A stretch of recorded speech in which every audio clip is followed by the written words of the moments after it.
just do dial-up noises at sound check. Yes.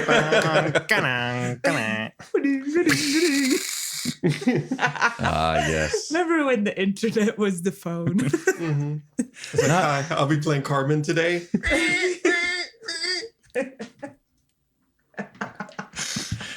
No, it's not good enough. That's not good enough. Why don't you pick a totally organic and non-forced topic? Yeah. Well, we can't specifically say. We can't specifically say. Let's talk about our social security numbers. But throwing axes at a target sounds fun. Yeah. I'm definitely not going to throw it way too hard and have it bounce back at me and be terrified at that. That's the best thing about sports places. The chance of death. That's what really gets me going. That's what I look for in all of my sports. I think more sports should have sharp blades involved.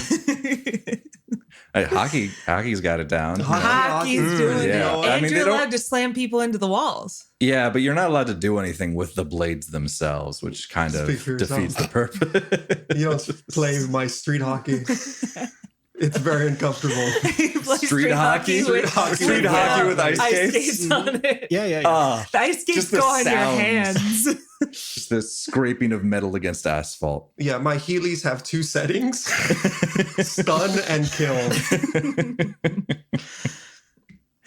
And welcome back to the 7th Star to the Right podcast. This is session 44. Great. Woo. We're doing it, guys. How are you guys doing today? Really, so good. Oh. Yep. Definitely not just average. Yeah. Doing great. Awesome. Yeah. Yeah. You got to be careful about having too many of those days in a row or you'll throw off your average. Too many good days in a row? Because then your average will be higher and then you won't be able to say above average anymore. That'll just be the average. And then you'll go below that average and you'll feel like shit. What a amazing start to the podcast. Don't feel too good, guys. Watch out for that. Kirsten, Philip, how are you guys doing? Yeah. Completely and utterly average as well? Completely. I'm going to go with completely and utterly average. Yeah. Profoundly. I'm feeling like shit today. Sometimes you just got to feel like shit, you know? Cool. Awesome. Well, beautiful transition into what do you guys remember from last time? And we recorded 2 sessions last time. So can you remember one from the one that just happened? Yes, Session 43 and not session 42. Yes. Yes? Yes. Yes. Then last time we arrived on Phistos at Novavoxus, and we were on the roof and we talked to what's her name? We talked to her. Aletta Araspania. Yes. Aletta? Aletta. Okay, cool. And then it's spelled Aletta, but I might say Alita sometimes. I apologize. I think you said Alita last time. Yeah, it's Aletta. Aletta. And then there were some smoke bugs that were crawling around and smoking, and we killed them for money. We did. Yeah, you did. For 7,000 money. Yeah, 1,000 credits for each one that you killed. Yep. Claire. So we got a check for it. So I don't think we're ever seeing that money. I think so. We just wrote down on a paper, I owe you. No, you've got that money. You should absolutely have that money now. There was like a check. There was money exchanged for goods and services. Okay. I'll add that money to our. Claire killed 3 of them. Yeah. And Micah killed 4 all at once with an explosion. Claire was a champ. Yeah, no, she was doing quite well. She was doing like the breathing out when you're supposed to be shooting things, so that doesn't like your breath doesn't. Anywho, she's not real, Jack. She didn't do that. Don't fall in love. You just rolled good. Shush you. So that all happened. Do you guys remember where we left off last session? Yeah, we got to meet Dr. Lucius Leggett. Yes. And we basically walked in there, and then there was robot stuff. Okay. It's roughly that was. Yeah, That's what we got to. We could be a little bit more descriptive. Never. All right. That's your job. That's Well, very true. So you guys came into his workshop, and it was very clear, similarly to how I want to say Lynn's 4, the one where you guys met Eddie. It had all of these robotic parts just sort of laying about, workbenches full of these bipedal robotics, and just with their innards sort of splayed out. And we had Lucius Leggett with his back to you, working on a couple of these shards, right? Additionally, one other thing that happened right before you guys left, Aleto walked over to one of the crumbly, smoking corpses of the smokers, right? They were, their innards were not super squishy. There was more like rocky and dry, a lot drier than you would expect. And she was able to procure a long, like the length of probably like your index finger, thin cylinder from the ashes. For like 14 inches long Yes. and spindly. Yes.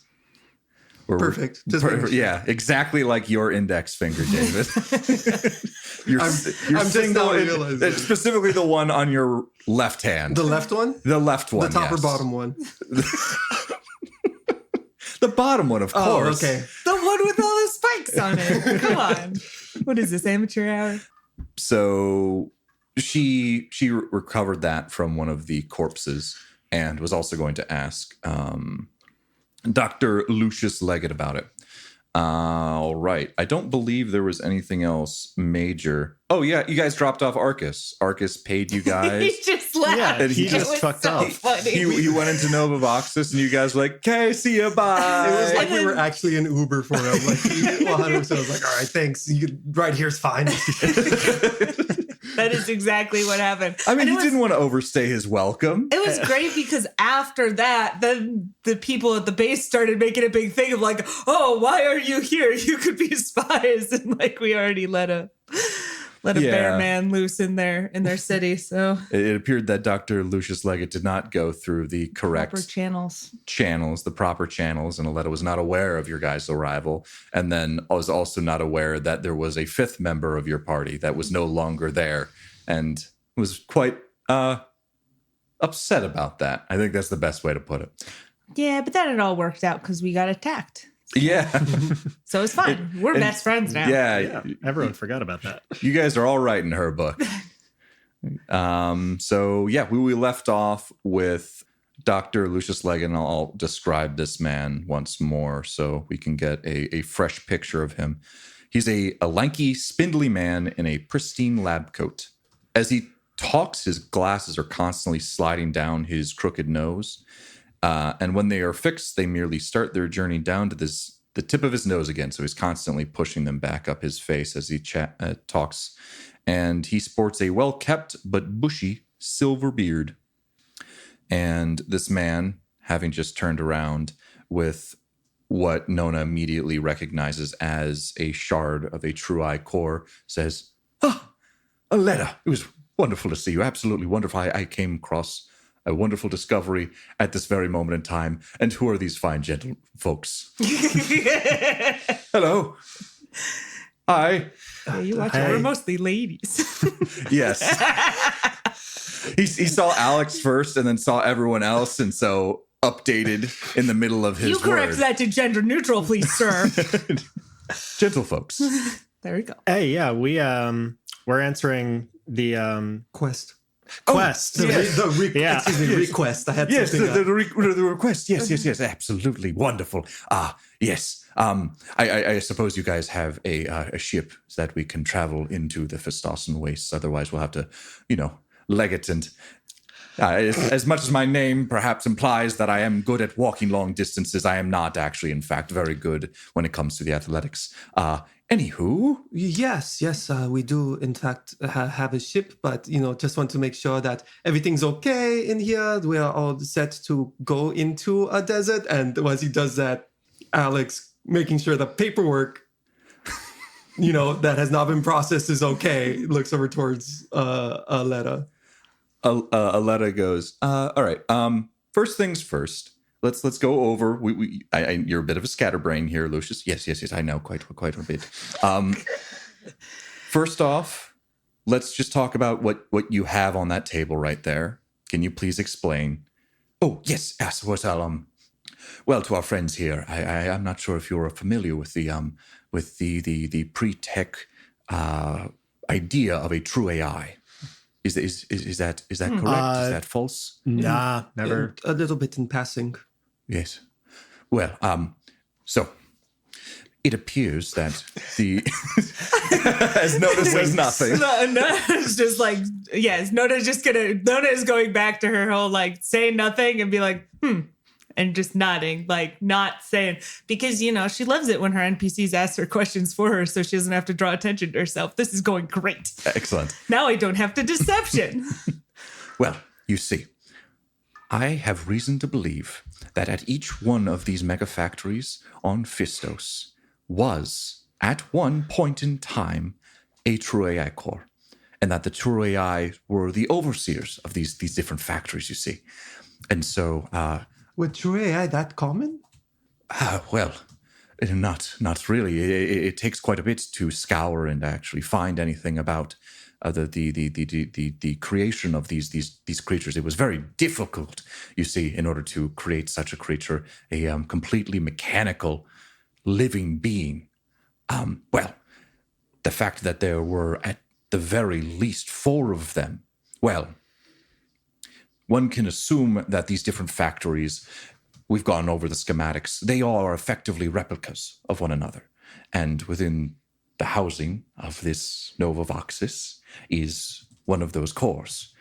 Sadly, it broke some time ago, and we've been slowly making our way and understanding what they were doing and how they were running this entire facility. You see that there are quite a few things that are going on here that could be improved, or at the very least have more of the actual turbines and the different factories and minds actually working, and having these true AI with their expansive knowledge and attention. They're able to run these entire factories as an overseer, quickly checking in and splitting their focus among all of these different places. Now, this is not something that a single person can do. No offense, Aletta, I know you're doing your best. And she's just like, has her arms crossed and is just taking this all in. This is obviously information that is relevant and useful to her. And Lucius continues. Well, you see here, and he takes out this shard, and the shard itself is probably like a sliver or so, about the size of your thumb. Mm-hmm. I'm going off of the size of my hands right now because these hands are what I have in front of me. Right in front of you. Yeah. So in describing stuff. Yeah. Yes. An 8 inch long. Yes, 8 inches long. I hate you.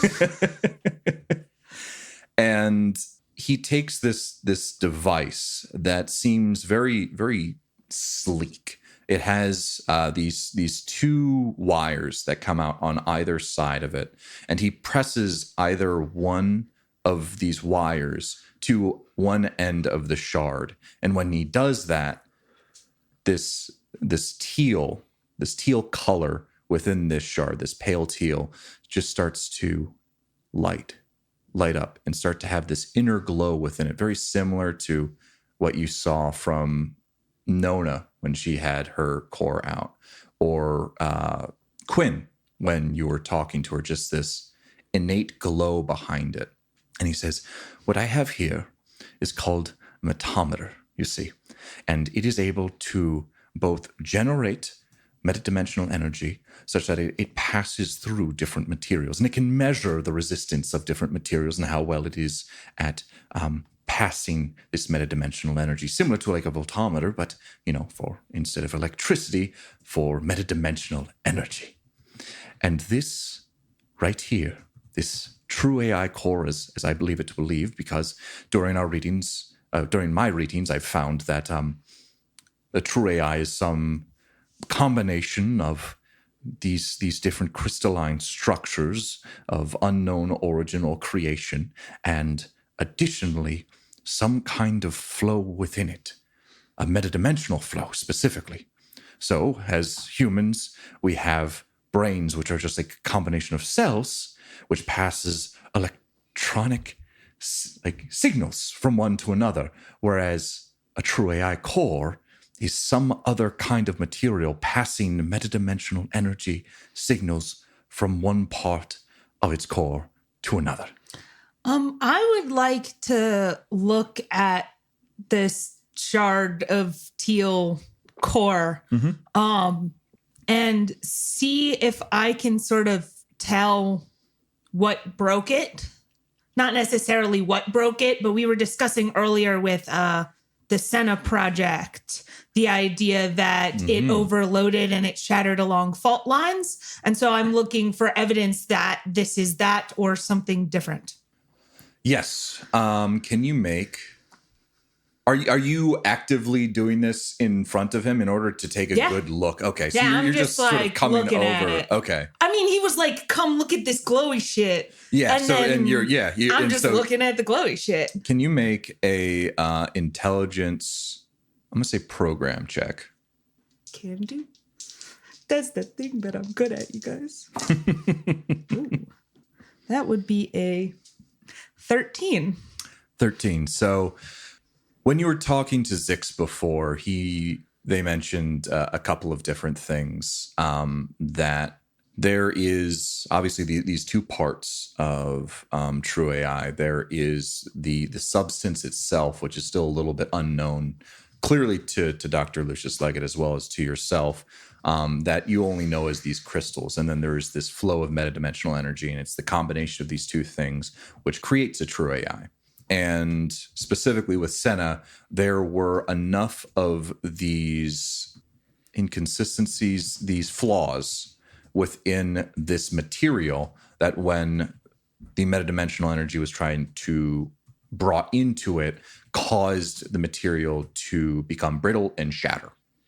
So a lot of the breaks came along those flaws. And as you look at this core in front of you, or the shard of this core, and as you were brought over, there are a myriad of different sized shards that seem to have been placed on this workbench. It doesn't appear to be all one thing. Like looking at, it's just a bunch of different flecks. So it appears that the majority of what once constituted this core is not here at the moment. But what you can gather from the specs that are there, and you look for those same kind of flaws, there are flaws similar to Quinn. However, where you see the breaks within this shard, near the edge of this shard, is not where you see these flaws.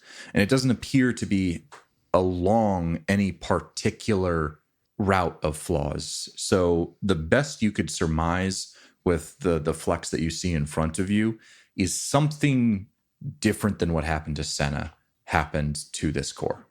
All right, I'm going to turn to Dr. Leggett and say, what broke it?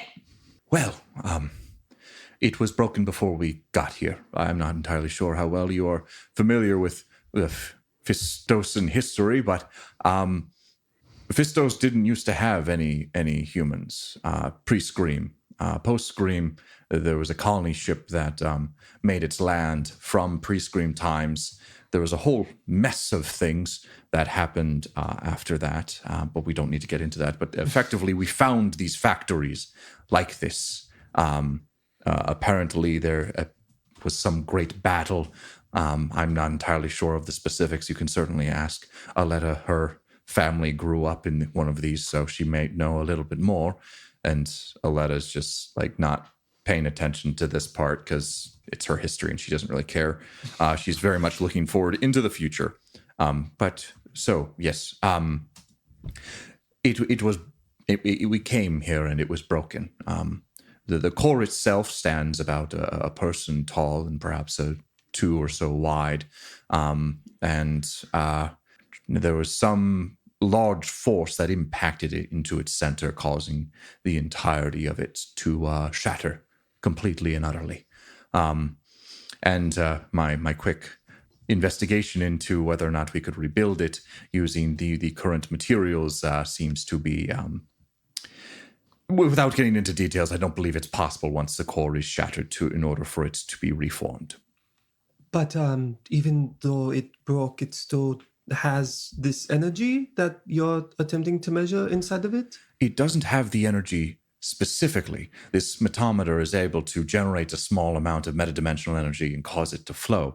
What I'm finding out here is that these shards are still very reactive to metadimensional energy. And I'm almost positive now that what we found within the depths of Nova Voxis was in fact a true AI core. And it is absolutely, utterly exciting. So this has to do with what you hired us for? Partially. You see that there are lines that go from this factory somewhere into the Phistosen Wastes. I'm not entirely sure what these lines are for, but they seem to be able to carry some kind of information. So I was wondering if there was some kind of network, and we could perhaps find a little more information about what our friend here, who lived here so many years ago, was actually doing. Huh. Great. All right. So we're taking you down the road, assuming we're doing this. And I look over at everybody. I look over at Aletta, and I'm like, if we're, it is all on the up and up. Oh, I have the contract right here, and he starts going back into a desk and starts rummaging through papers. Also, while you're looking through papers, can I get a copy of the NDA I signed just to go over everything? Because I learned a lot today. Oh no, this was this. Each one of these factories has this information, so it is effectively already known by all of the other factories. It doesn't really matter, although specifically the fact that it is true AI, I'm not entirely sure if other people do know. So maybe a copy. Maybe so a perhaps, copy of it. perhaps we should write up an NDA. And he looks over at Aletta, who just has her face in her hands and is just massaging her temples. Yeah. So sorry you didn't sign the NDA before that. No, we signed Please. one on the way in. Yeah, I don't know if you had a super special. Oh, factory excellent. basis one, Brian is on top of his things Brian today. is so on top of Don't say that name to me. Okay. So I'm completely okay with this. Just wished it ran by me a little bit sooner, Lucius. And he looks over and goes, yes. And just do a little hand wave over as he continues to page through all of his documents. And she goes, so you guys are free to be around here. There is still the matter of your friend. What is his name? I'll try and track him down and figure out what's going on here. His name is August. Uh-huh. And we told you already that he went over to the Firefang, so Right. it's probably in your best interest. Sorry if that came off really snooty or whatever. No, But yeah, you can probably find him there. Excellent. I will do that. Make sure everything's on the up and up. Try and run his information around anyone else that perhaps worked for Wycliffe or any of the other East Haven. Okay. Oh, yes. Doctor, can you take a look at this? And she procures the thin silver cylinder from her pocket and hands it over to a very curious Dr. Lucius. And he starts going over it and he says, fascinating. It's a stick. It's a stick. A silver stick. Where did you find this silver stick? Dear God. Dear God. And she shares the information of where she found it. And she's like, oh, wonderful. Excellent. I have no idea what it does. Good. But I can certainly take a look into it after I, of course, get back from my little vacation with these fine, gentle folk here. Yes. I'm Alex. Oh, yes. And Hey, Micah? No. Claire. God damn it. Every time. Sorry. Well, yes. Well, I suppose we can be off then, I suppose. Unless there's something that you guys would like to do in this wonderful. Oh, wait. Would you like to see the core? I'm so afraid Yes. of this man. Yes. Fine. And so he just starts moving things aside very clearly there was a door at the back of this workshop that has had some things sort of pushed up in front of it to give him some space. And he just starts moving tables out of the way and opens up a door and says, "Come on." And it is dark and dingy, and he just disappears into the abyss. Right there. Like, I don't understand how every scientist we meet is just so interested about the research. Maybe that's my fault. Maybe that's a fault in me. Alex just kind of muttering to himself. I've never been excited about anything the way these people are excited about everything we show them. Well, you're a broken man. did Nona actually say that? Oh, no. Yeah, he seems like he's just really excited about true AI, huh? Yeah, he's a lot. Okay. This might be a long job, even if it's a short day. And so Aletta says goodbye to you fine folk as you dive deeper down into the abyss. And don't forget the copy of the NDA, please. Yeah, we want to know what we signed. well, I'll send it off to you. I'll make sure Lucius has it. Okay, thank you. Goodbye. I'm falling down a tunnel. Why is this the way to get to the core? So this appears to be just a winding tunnel. There's steps down and down and down, and then you feel that his workshop was on like near the base of the structure. If you guys remember correctly, this is a very tall structure. The first couple of levels are multiple stories high, with almost like buildings that are in between each of these levels. As it starts to go higher and higher up, it actually starts to have windows, so that it is actually internal. Dr. Lucius Leggett's workshop is on the ground floor, and as you go down and down, it gets, damper, and sort of that feeling that you get when you're in a cave, where you start to go down into like a dark and dingy place. It winds around a lot. There are offshoots. So are we like spiraling in general? Yes, we are. Both. Alex both is. physically and emotionally. I was just wondering, like, if it feels more like it's more like somebody's it's more like digging a in labyrinth Yeah. than a spiral. Like, you walk past openings to other places that you would assume are for different like kinds of facilities or different parts of the mega structure. I'm guessing nothing's well labeled. No. It definitely has like security box pointing in this direction, and also like You are mines in this direction. Fire escape exit. Which is all pointing the opposite Emergency direction. exit, yeah. Is it one long staircase that we're taking, or is it like a staircase down to a floor, like a random floor, and then he takes us down a couple hallways and to a different staircase? It's a staircase, and then you're on flat, and you take like a right, then a left, and it's very winding the path at you, but That it's sucks. very clearly there's like a grid almost, so it doesn't like curve around. It is very orthogonal. Mm-hmm. And after what feels like quite a bit following this madman into the depths of this mega factory, you arrive at a very large and very reminiscent place. You see the inside of this room is almost a giant pill.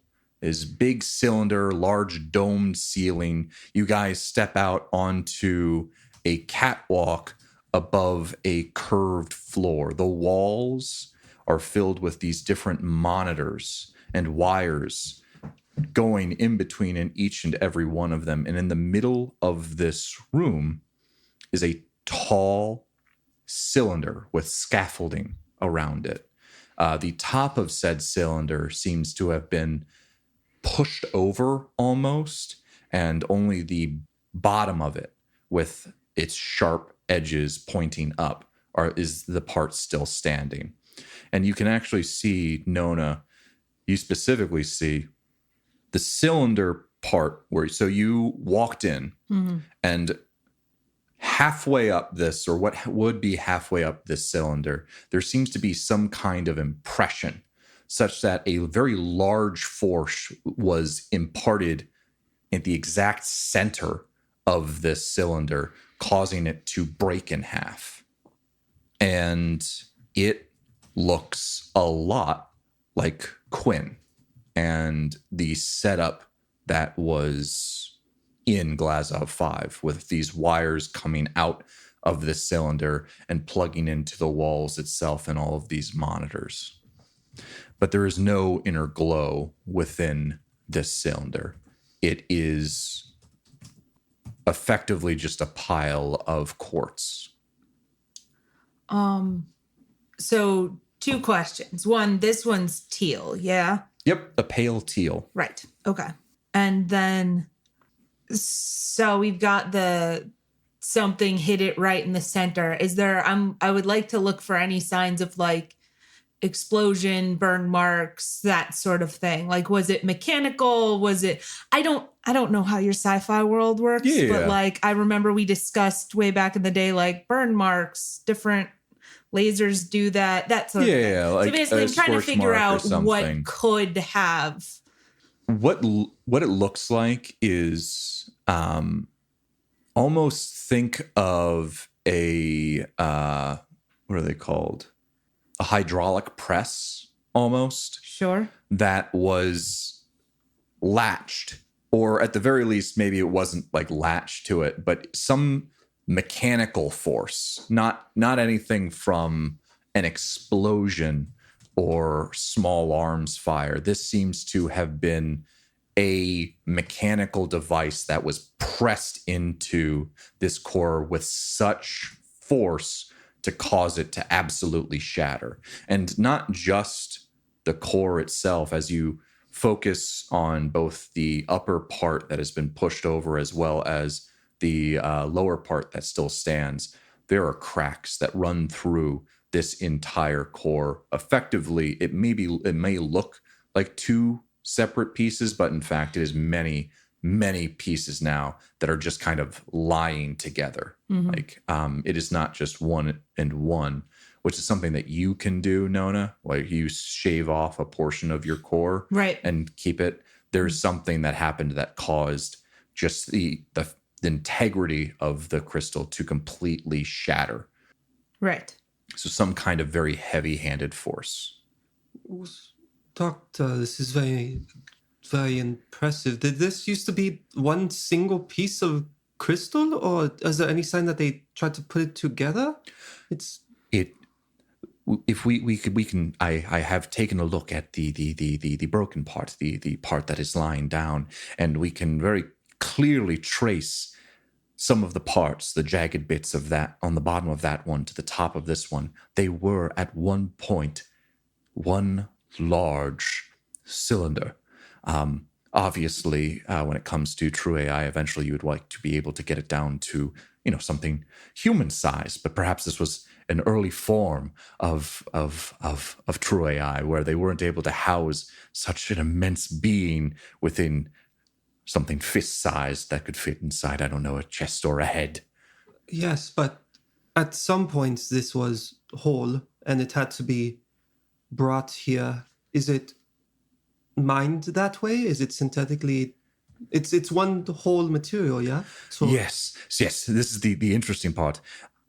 I've actually been able to decipher some of the elements used to put together these cores. Now, it is a very, very time-consuming process, I would assume. What I hypothesize, you see, is that they are done in layers. So a layer of some kind of liquid is placed first, and then there is some form of material science or programming that actually goes into each layer. And then as that happens, that layer solidifies and lines up with the rest of the structure underneath it. And you keep going on top and on top and on top and on top until you have the full structure of the true AI core. Now, very clearly, they could have tried to do this smaller, but it also needs to be able to hold this metadimensional energy, which is an energy that we still don't fully understand. And I'm not even sure they fully understand in that time. And they were building psi gates and whatnot. But it's a fascinating process that obviously would have taken years and hundreds of man hours to even design this process. Nona would normally be listening to this with rapt attention. She's distinctly not. I think she's actually gone a little bit quiet and is just sort of standing over in kind of a corner of the room, contemplative. Yeah. And the layer of materials, you think that all of that material came from Phistos? I know that it's a materially rich planet, no? It absolutely is. It has very unique metals. As for the actual building, I don't fully know. I haven't done a full evaluation of Phistos as a planet. My best guess, though, was that these were created elsewhere and then were brought here. But these whole facilities appear that they were designed for these factories and mines. So perhaps there was some organization or some company way back pre-Scream era where they found Phistos in its abundant materials and decided that they would build these megastructures for these true AI to hollow out and remove these materials, and then actually also perform manufacturing within the factories themselves, and then export that. So it appears nothing that Phistos itself was not made to be inhabitable by humans, but really just a mine governed by true AI. It's absolutely fascinating. Are you all familiar at all with Aeon and the Aglani system? No. Nope. Well, this is why I'm so interested in this. So Aeon, I come from Aeon, specifically from a company by the name of Silverlight Systems, you see. And Aeon is a wonderful place for roboticists. It is governed by a court of virtual intelligences. Virtual intelligences, they are unbiased. They can only do what they believe is right, and how they were programmed to do. And so the people of Aeon decided, rather than put their faith in someone who was flawed, as all humans are, we put it in the hands of a machine, one that has algorithms and understands and does not change or go away from those algorithms, but can still be flexible enough to apply logic in different situations. And so we have a company of a court of virtual intelligences. And my company, Silverlight Systems, came across some documentation written up by Dr. Samantha Calvin about the creation of these true AI, you see. And I'm sorry, who's Dr. What was it, Calvin? Dr. Samantha Calvin is one of the progenitors of true AI as we know it. She, along with a few others, a Torque by the name of Dricht, as well as her husband, Dr. Kyle Reed, were able to actually put together and create true AI. And you see that the Terran Mandate, a long lost governmental body, did not particularly care for these true AI. And so not many of them exist today because of that. That's a lofty goal to try to emulate this. I'm sorry, but what is the end goal of all of this? To create a true AI and then what? Like just have them run the factory again, or? Well, that is part of the intention. We've tried to apply VI into this, but a VI does not have the same cognitive capabilities that a true AI has. And while VIs are very useful in certain circumstances, they aren't particularly adept at learning and adapting. That's one of the reasons why the court at Aeon has a group of VI and is voted out and in depending on whether we believe in what that particular VI is actually saying anymore. And so this true AI, I can't speak to what they were doing pre-Scream, but the reason why I am so interested in it is in creating something that is mechanical we might be also able to learn something about ourselves, you see. I think I do, but I guess at the end of the day, I'm a person of paper and people. So it sounds to me like you're trying to create a person. Is that right to you, or what do you think? It's certainly an interesting question. And I don't believe that at the end of the day, if we were to able to create a true AI, that we should force it to do anything. And what does Aletta think of that? Well, you see, she found me and my work in the Silverlight systems, and she brought me here specifically for this purpose. I haven't had much of her discussion on the topic. We're still so very far away. It is certainly an interesting philosophical question to have. Yeah, I don't know. I just honestly, I'm trying to fill time while we try to decide when you'll be ready to go. It seems like you're in the middle of a lot of important research. Oh, not at all. Well, it is very important research, and I am in the middle of it. But this is also a very important discovery. So I've discussed with you that there's these transfer lines into an area in the Phistosen Wastes, and this is not a place where you could just walk. Well, I suppose you can, because there's no body of water that we couldn't swim, because the Phistosen Wastes are mostly just land and rocks and. I'm sorry, what? Sorry. It's about a third of the way across the planet. So it would take many months walking there, which is why I asked for someone with a starship, which I suppose that's where you came in from. So we can certainly take that starship to this location. It would merely take a couple of hours in order to get there. The particular area is not well known, or there's not a ton of adventures into the Phistosen Wastes because they are dead and dangerous. And so there's not a whole lot of knowledge about what's out there.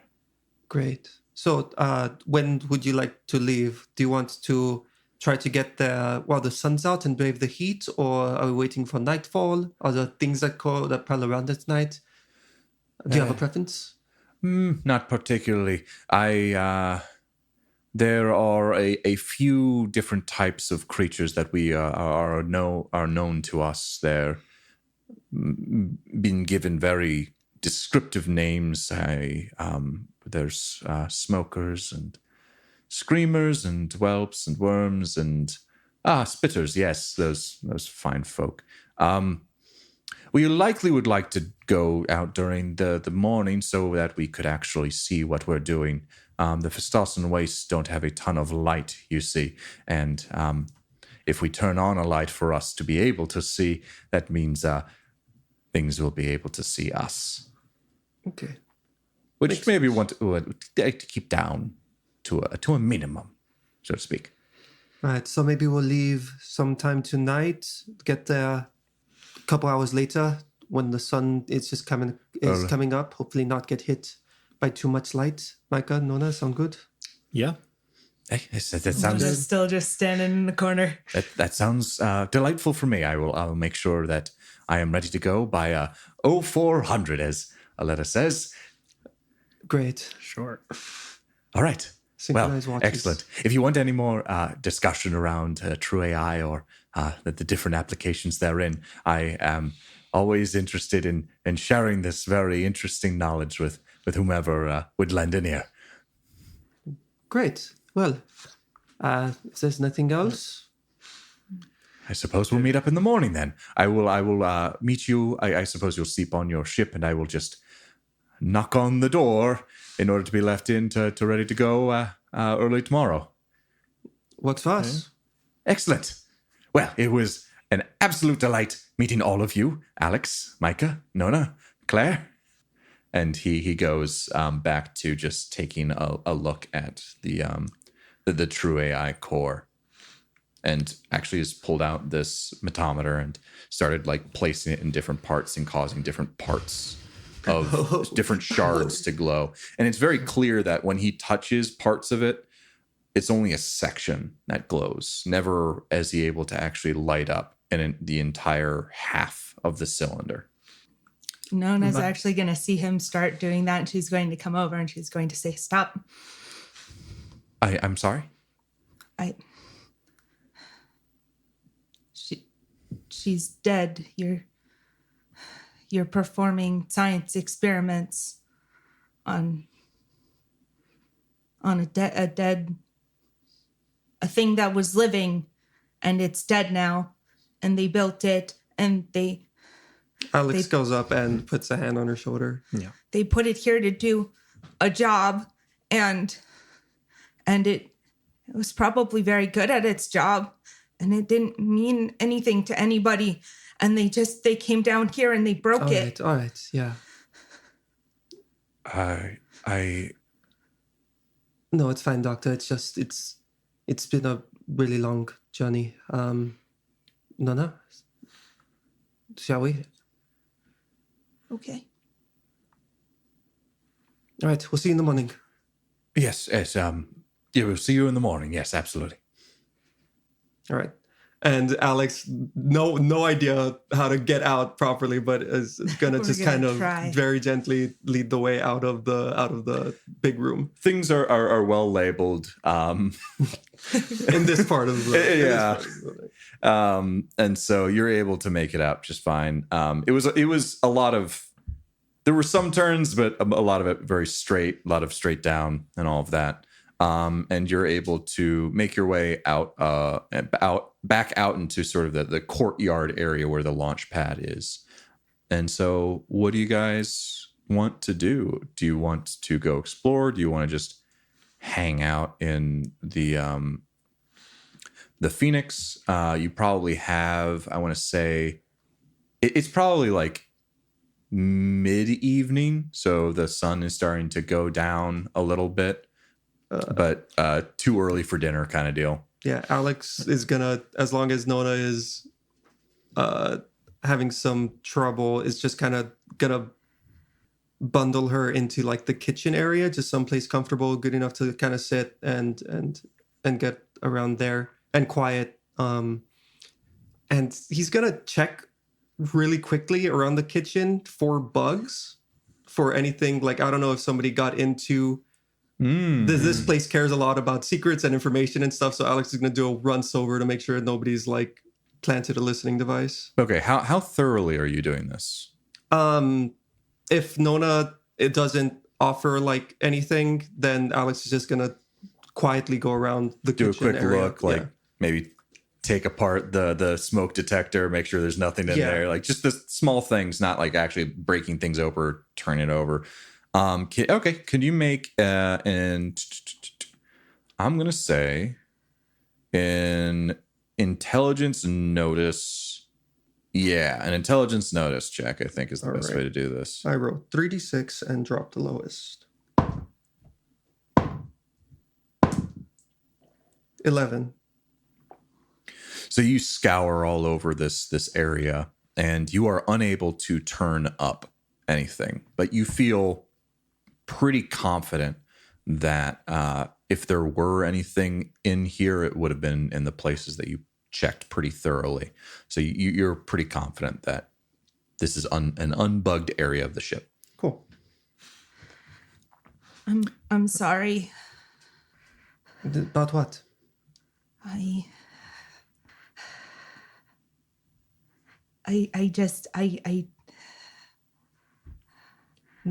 saw that, and I kept seeing Quinn, and I kept seeing Claire, and Yeah. No, it's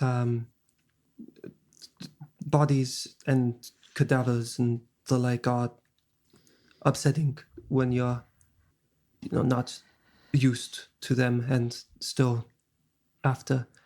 So it's totally fine, totally okay. that might have been my sister. I suppose we'll never know, but that might have been family. And it's so hard sometimes to remember that,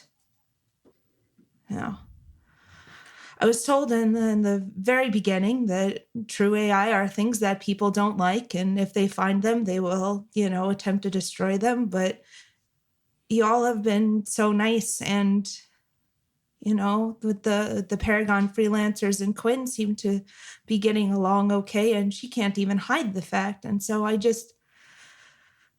forgot that there's people out there that want to hurt us, and it's just hard.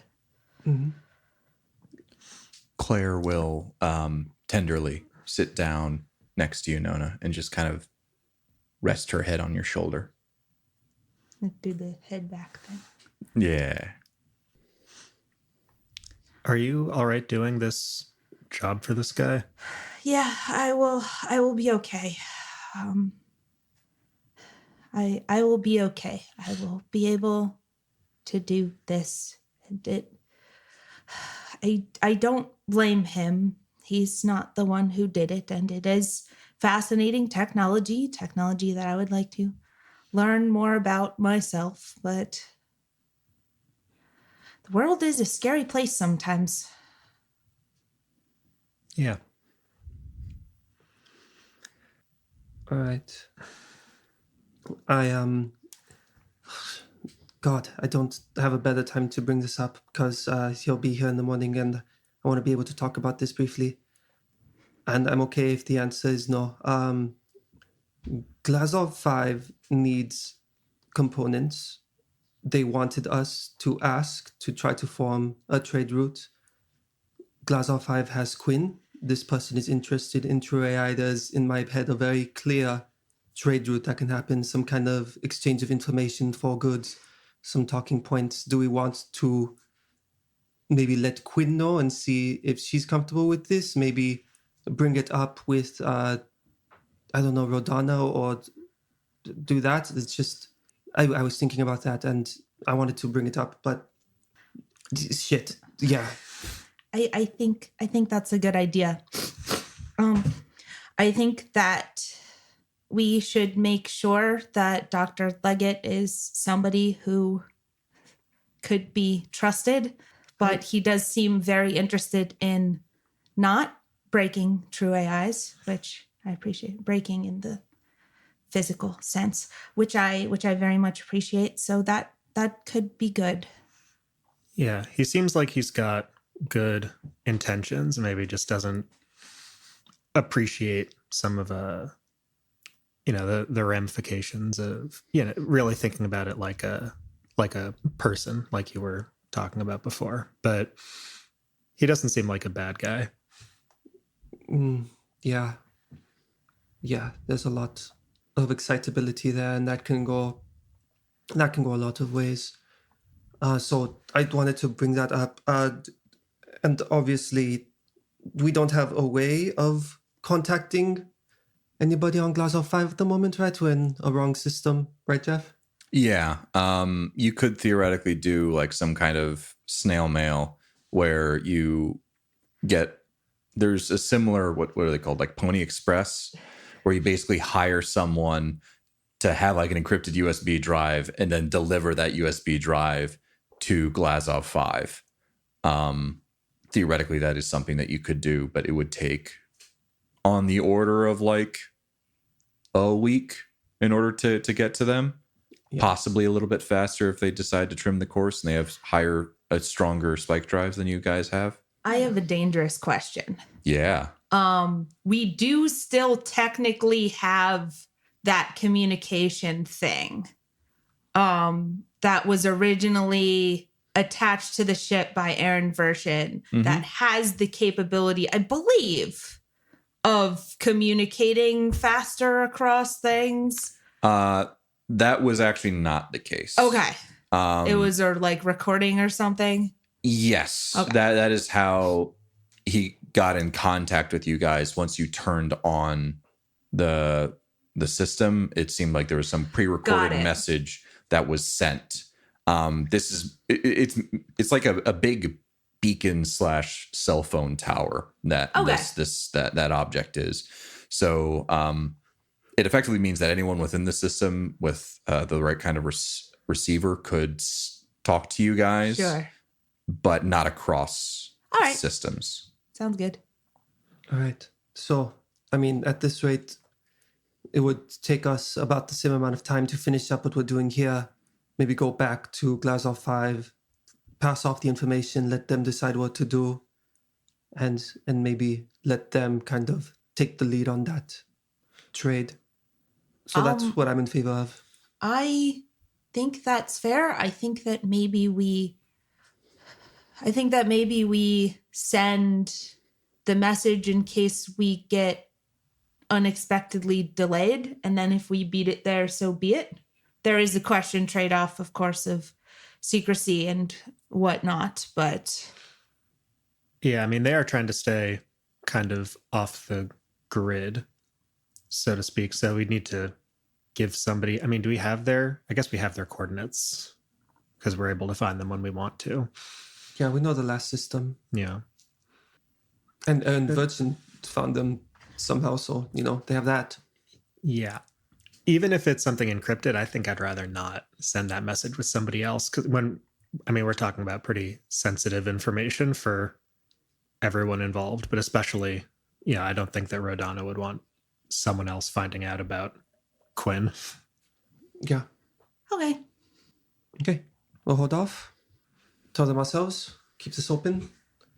And we go to Quinn first, yeah? Yeah. Yes. Great. Nona, didn't Joyce hand you like a thing with some crystals in it? Yes. If obviously, I know we don't necessarily trust him right now. Maybe if we do later, he seems to have some knowledge, and at the very least has that metometer or whatever he was calling it that might help us like learn a little bit more about what that whole thing is. This is a fair point. How much does a metometer cost? I And can we find have one? no Also, would we clue. know what to do with it if we got it? It looked like he was just kind of touching. And stuff was glowing and stuff, yeah. Yeah, I didn't see Yeah. anything explode. Yeah, its use is very similar to like a voltometer, like like electricity, where you touch two parts of the system so you can see like the voltage that goes across and stuff like that, and also is able to check like resistances, so he understands like how conductive different materials are to metadimensional energy and stuff like that. So That's pretty cool. Yeah, I don't know. I feel like showing up with that same material that he's studying leads to a lot of questions, but I'm totally happy just buying our own to play around with. Little DIY station. Yes, I was purposefully deceptive when he asked about how much one knew about true AI. So I did great. believe he is under the impression that we do not know that. Flawless acting all around, I think. I found it turns out if you don't say stuff a lot, sometimes a lot better than lying about it, because I am not good at that. Mm-hmm. yeah, just a thought. It's a good thought. Very good. Yeah. Thanks. No, all right. Don't be weird about it. It's fine. And then he like pats her on the back to make sure she knows that I'm joking. All right. Yeah. Anything else, team? Yeah, guess we should rest up a little bit. Or wait, it's like before dinner time still? Yeah, Okay. So just a little bit. What are we having? Oh God, not I this can make again. spaghetti again. Love spaghetti. clear spaghetti. Amazing. Okay, great. 1, 2, 3. Break. All right. So But before we're leaving, Alex is gonna just kind of like tap Nona and go, it's scary out there, and those are totally valid and real feelings to have. But if there's any comfort in knowing that we will never do that, we will never hurt you, and if it comes to it, we will stop anybody who's trying to. And that's really all we can do about these fears. It's scary out there. It's not scary in here. Yeah, it's Thanks. okay. Cool. I think that there was a Halloween joke in there somewhere, but timing is everything. All right. So you guys have the rest of the night to do with it as you see fit. If you guys don't have anything in particular that you really want to do, just sort of resting up, we can just skip ahead to the next morning. Do people have anything that they want to do? Hold on, let me check my notes. Yeah. Oh gosh. Hey, a thing. Yeah. We're on Fistos now. You sure are. There was that whole thing with EDI 246 where I was building a thing so I could put him back together in more or less his original state. Right. I don't have to mess with that now.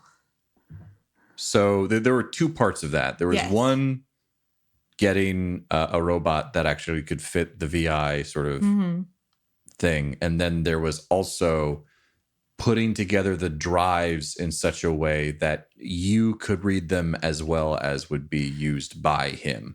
So I might be crossing my sources a little bit, but we did get the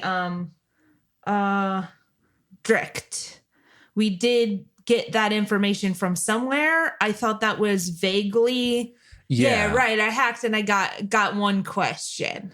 Yeah, because due to the nature of how the data is stored on this, it's not like a bunch of different logs. It's more of associations. So you were trying to find associations with like Dr. Samantha Calvin where she might go after something like this. And so you found like there are a couple of people in her life that she cares about, and Drift, who seems to have got to Demos. Right. Was like a possible lead, but it was also very like, I can't think of the right word, amorphous. Like it didn't say like, she never said, yes, I'm going to do this thing. It was more of like this is a person that she cares about that seemed to be alive at this time and that she could theoretically go to for assistance. Well, we do have I think a decent amount of evidence that she was at least here at one point. So I believe I'm less concerned about, I will want to eventually, just to learn more about her and that sort of thing. But I think the bigger concern is sort of reactivating this VI kind of deal. I think my original plan was put him back together as close to how he actually was. So like box with, I don't have a mechanical arm. Maybe I do, but like in box form, have a quick chat with him, see if he wants to be in a body, and then potentially transition him over into a body. Okay. Yeah. And so that the housing for the memory, I think, was the thing that we were getting stuck on, because right now, if you just stuck his chip onto something, he wouldn't have the memory or the memories that he had before. So there's a question of, would that really be EDI 246? Yeah, no, we're dodging that existential thing. I am messing with that. I would like to put him and his memories all together in the same place. Yeah. So you can certainly start on that. I don't think you'd be able to finish it tonight. Completely but fine. a couple of nights of working just on it, I think sitting there you'd be able inserting the chips into the box. yeah. Building the box, building the housing, building all the connections, and like all of that. Yep. You can certainly do that. That's what we're doing. Claire's going to go continue doing target practice. Alex just kind of goes through his bag, make sure everything's in order, make sure his med kit's organized with like Lazarus patches all the way at the top. It's still Revelry in his bag. I think he kind of like pauses at it and then closes the bag and keeps them in there. Mike is going to hang outside the ship for a while. Is there star view or anything out like after sun goes down on Fistos? Yeah, after the sun goes down, there's quite a few lights on within the megastructure itself. So there's a little bit of light pollution, but you do see the stars quite a bit. Not as much as you would like in the Phistosen Wastes, but yeah, it's a nice little view. Yeah, I'm going to chill out there for a little bit before turning in. Cool. All right. So the night comes. People who need to sleep go to bed. Nona continues to work on the thing. Is there internet here? Yeah. Claire, go to bed. Yes. I'm going to say yes. I was just interested in potentially gaining more information about at least the ones I can remember, the list of monsters that Dr. Leggett casually threw out there. You know. Doing some read up, you know? Yeah. Yeah. I mean, we've got a pretty good idea of what smokers are. There was also screamers, and I missed a bunch of them. Spitters. Yeah. Boomers, chargers, Yeah, you know. jockeys, Movers, shakers. Goths. So mischief makers. he mentioned several in passing. You're Right. able to find some information about this. So smokers, you're already aware of We got these those. We turtle-like know those creatures. They ones. can climb. They tend to billow smoke from their porous shells. You have screamers, which are given that name due to the fact that when they charge at you, the trunk appendages on their backs let out a trumpet noise. These things are massive. Yeah, kind of. More like an elephant, like a kind of deal. Got it. That was good. Yeah, this is a good elephant. You got to do impression, that every time. Thanks. Jeff. Screamers. on the off chance we actually find one of these, just in case. Sounds Throw that out unlikely. there. There are things called spitters, which are these long-legged, lizard-like things that have a tendency to jump and hawk napalm-like loogies at their prey. Great. Got nothing. Yeah. Perfect. There are whelps, which are some kind of scaled birds that have, That's it. There's nothing special about them. Because that when you see them, you go, well, fuck. that they a fully grown whelp is considered a worm. And these things are bulbous lizards that kind of float based off of the gases within them, but also Same. grow like quite big. Oh yeah. So Big mood. and they locomote by effectively having combustion sort of and spitting it out behind them, kind of like just a goddamn rocket ship. Just little. I love them so much. little Powered by rocket farts. Yeah, little rocket farts. Rocket Amazing. fart. Perfect. Yeah, so And then there's the butcher, the baker. yeah, The so candlestick maker. those were the ones that he mentioned in passing. So that is information you now have. Before the sun has even risen, because you guys are going to take a little bit to actually get there. He said a couple of hours. You hear a knock on the hull itself, just a dunk, dunk, dunk, like on the cargo door. I assume you open it. Yes. Come in. And you see Wizard.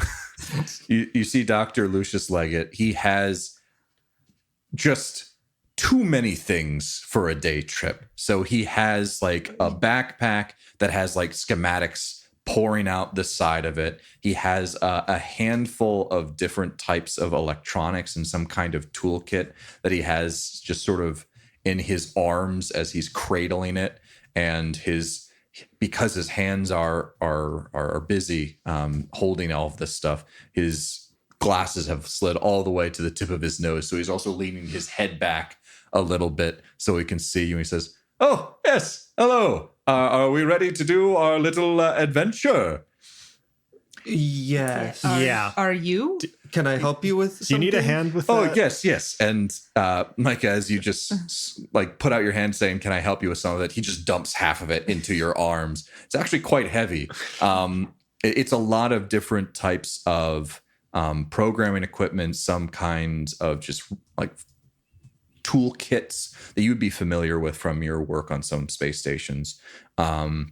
Additionally, in this pile of things is the matometer that he was using before. So that is now in your arms. And he goes, Well, excellent. I suppose I'll give you the coordinates. Which one of you is the pilot? Hi. That'd be Nona. Hello. I apologize for our conversation the other day. I am aware that I can be perhaps a little callous when it comes to these creatures. I've never seen one up close, and it's hard for me to internalize sometimes that this was once a living, not necessarily breathing, but being. And yes, well, I suppose apologies for that matter. Science tends to try and very look at the cold, hard facts of things rather than the emotional side of it. Yes, well, I appreciate the apology. There are no hard feelings. I also understand how this can be very exciting. I'm a bit of an AI enthusiast myself. Oh, and he brightens up a little bit at that and says, wonderful.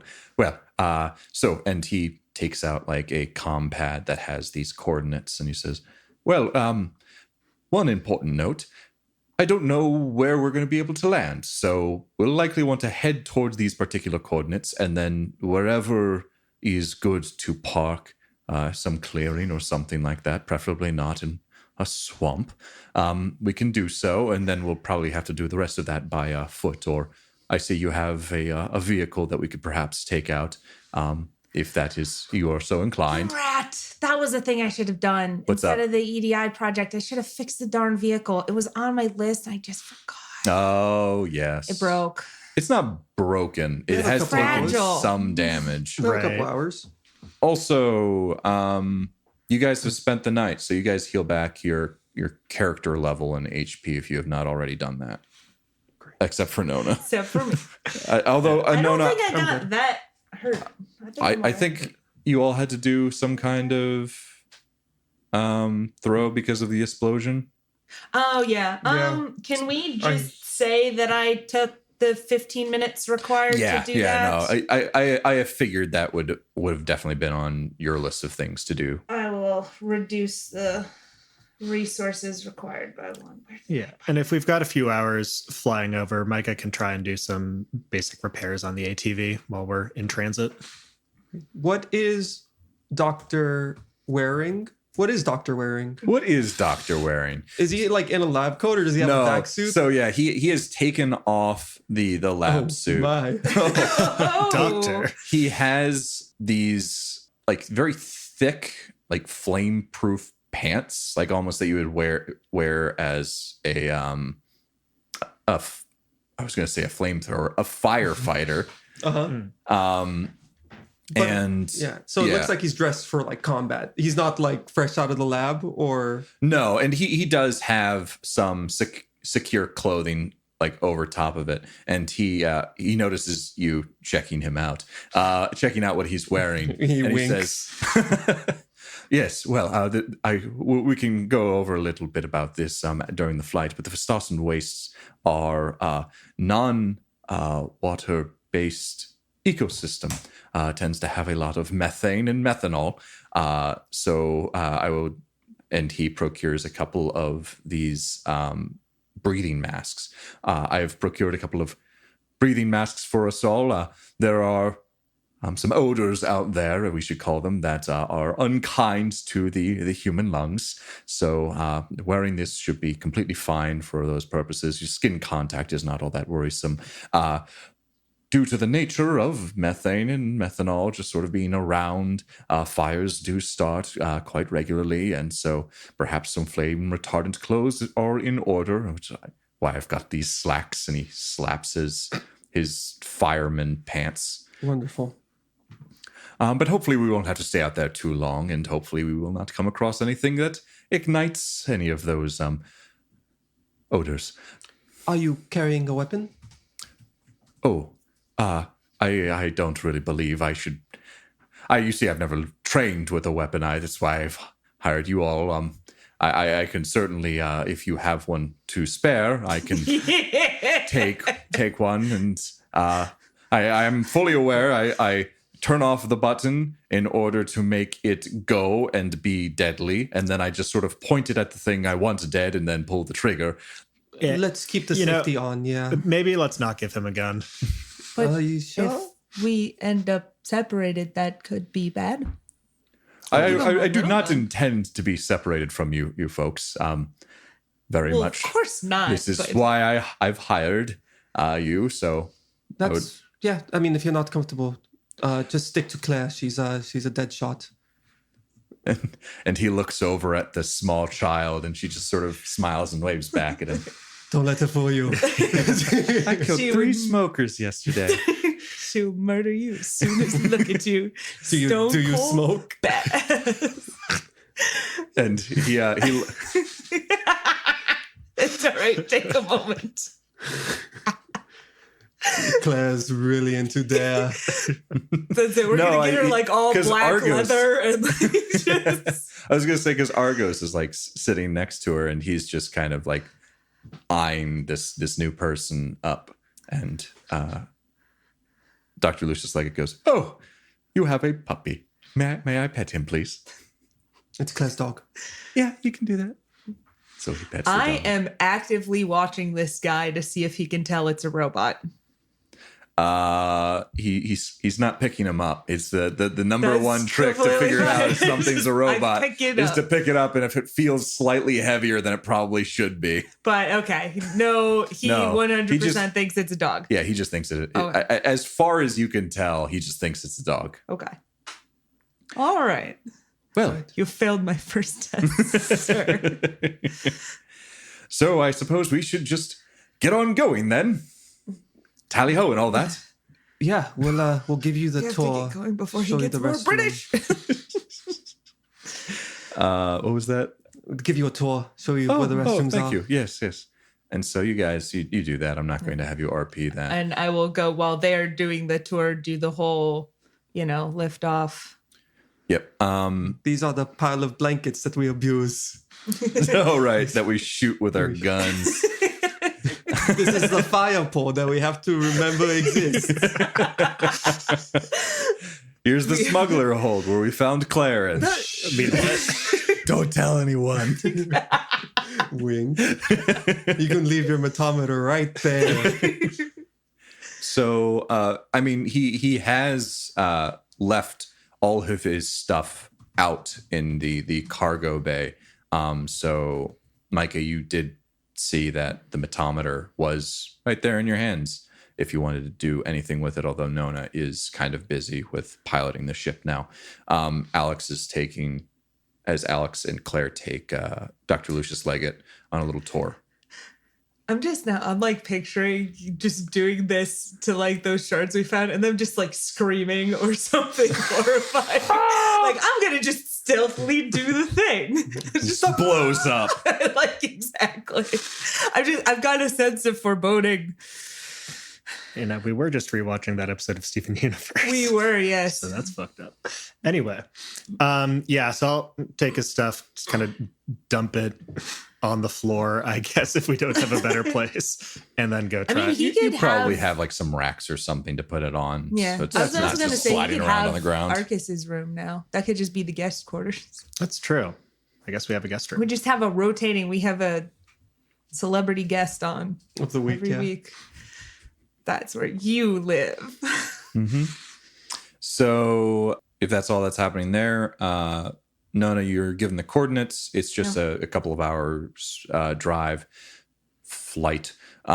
So you guys send in the coordinates, and Dr. Lucius Leggett has a bit of a mouth on him, as in not as in he's just swearing as a sailor, talking shit. It's very clear that he has this nervous energy, and how he gets off this nervous energy is by talking. So he's constantly talking the entire way over, and he goes into a little bit about the history of Phistose and the Phistosen Wastes. And so he goes like, well, you know how I described how this planet was originally probably not for people, and he keeps going. And there was a colony ship, which Aletta's parents or grandparents or whatever, the ancestors of Aletta, came over, and it crashed into the planet itself, and the terraforming generator on that particular ship just started going haywire and spilling out all of the water, and that's why there's that big ass lake in the middle of Fistos. You see, yes, at the bottom of said lake is that colony ship, and it's quite deep underwater. No one's had tried to get out after it after quite a while.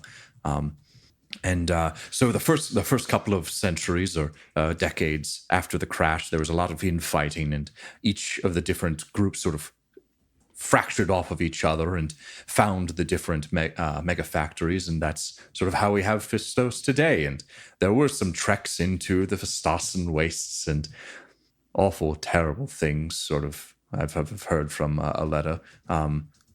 Mostly legends, you know. Yeah. Yes. Have you had a coffee this morning? Oh no, this is just raring to go. At 5 a.m. Yes. I envy you. That's very impressive. Then periodically from like underneath the ATV with Micah has her toolkit is just like, as he's going on and on and on, like, mm-hmm. Are you fixing the thing for me while I'm driving? That's what I was planning to do. Yeah. What a pal. I can fix stuff. Yeah, you can.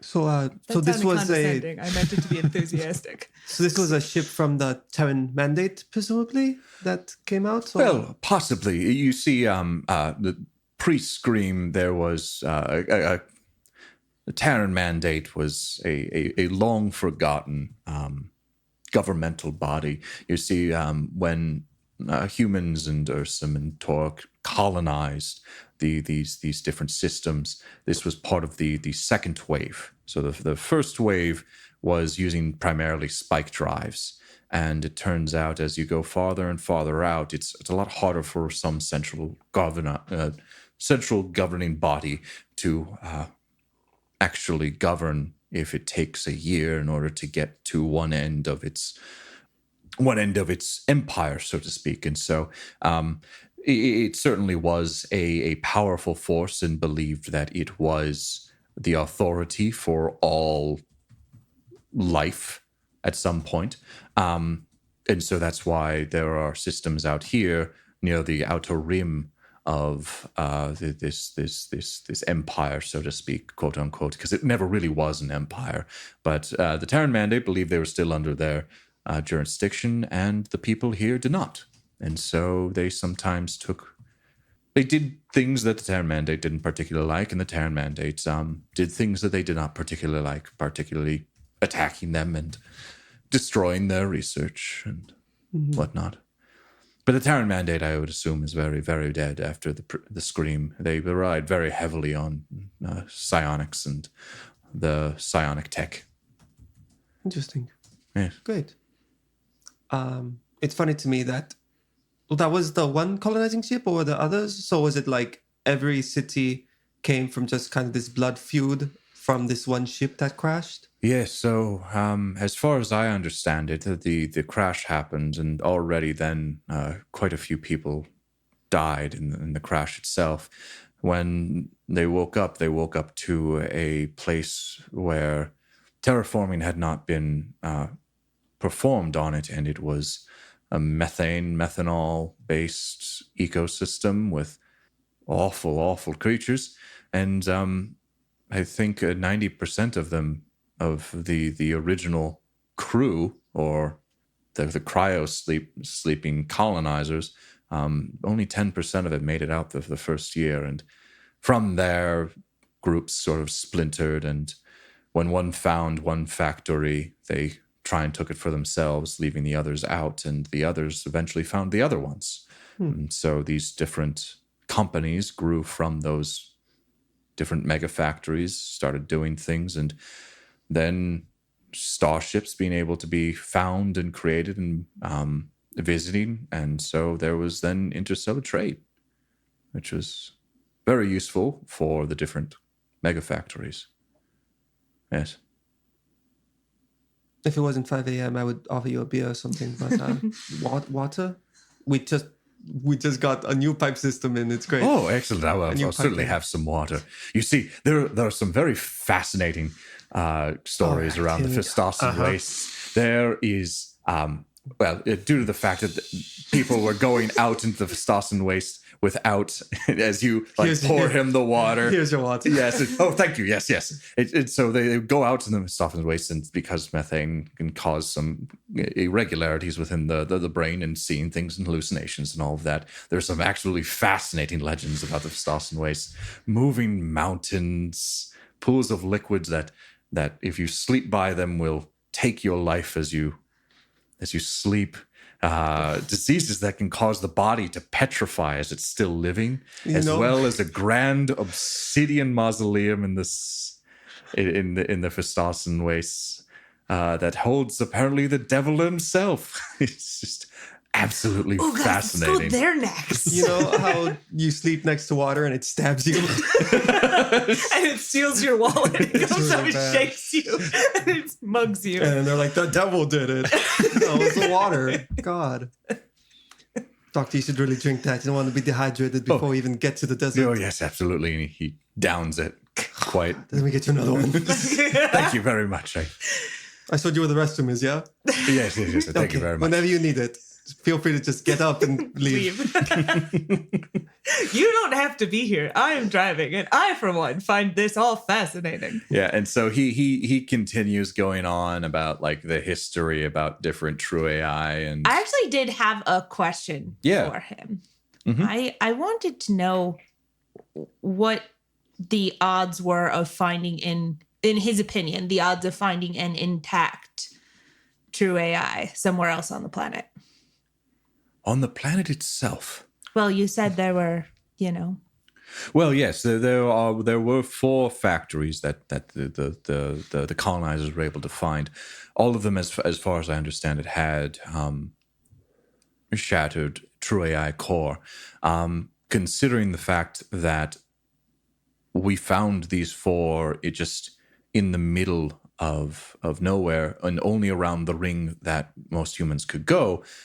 It's very possible that there's something out there in the wastes lying undiscovered for quite some time. Part of the reason why I want to go out and see where these receivers are going to and from. It's possible that these true AI were trying to communicate. We're actually communicating with one another and saying, oh, well, we're up on our quota on this or down on our quota on this. So they would have to ramp up production in one site or ramp it down in another. And so they were probably constantly talking to one another. And it's possible that if we go to this location, we'll find a relay tower that points us to where some of these signals could have gone and perhaps find undiscovered and perhaps still alive true AI. That's part of the reason why I wanted to go out here and see. Any chance we'll find the devil out here, Doctor? Oh, it's a thing of myth. The only thing out here are screamers and whelps and worms and smokers and those awful spitters. There's probably more out there, but those are the ones that we are Those are the ones that Jeff Worried has about. statted out so far. those are the ones that the DM has actually written into existence. But we was reserve the that? right for more horrorish monstrosities. I'm Like sorry, the devil. my brain started to hurt. Great. So what's your win condition, Doctor? What is when will you be happy with this trip? What would be a success in your eyes? Well, there's certainly the short-term goals. So the short-term goals is to investigate this particular location and see if there are signals that went to other parts of Phistos, and then investigate those locations and see if we can find any more information about what lived here and performed work here. And I hope that it leads us to something that is perhaps an intact true AI. And my life's goal is to, in one way or another, eventually be able to create them. All right. So to find something out there at the end of this data road. That's the hope. Okay. All right. Let's hope that we do. All right. And looking out of the cockpit, and you guys are flying. This transition has happened over hours at this point, but it was very clear, very green. You saw like actual trees, animals that you like would associate with like Earth and Terran stuff. So like deer and different types of like cows and rodents and stuff like that, just running through valleys and stuff. And as you get farther and farther into Phistosen Wastes, that green hue of everything, that chlorophyll starts to gray out. Eventually, at first it was just, it gets brown, and then it's gray, and it's different shades of this gray and brown and mud and clay.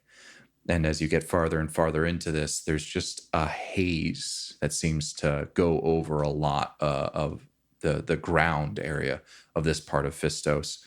And eventually, Nona, you notice that, hey, we're getting close to our destination.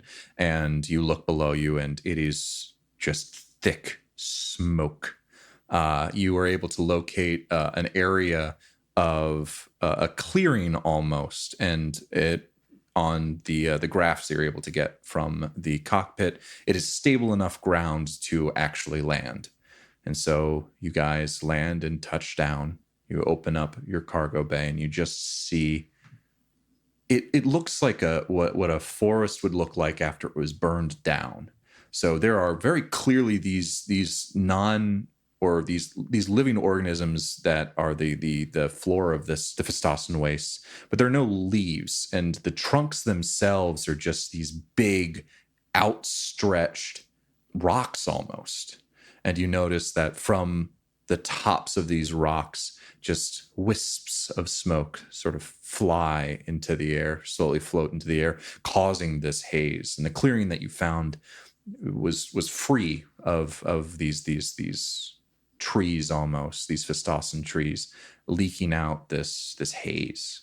And you take a look around, and you're gonna have to go in there next time. Hit it with a laser. Yeah, quick, shoot it. Cause everything to explode. Oh my God. We'll do that at the beginning of next session. Keep you on your toes. Get rid of that blow smoke. it up. Just blow up this entire half of the planet. I want the world. I can make this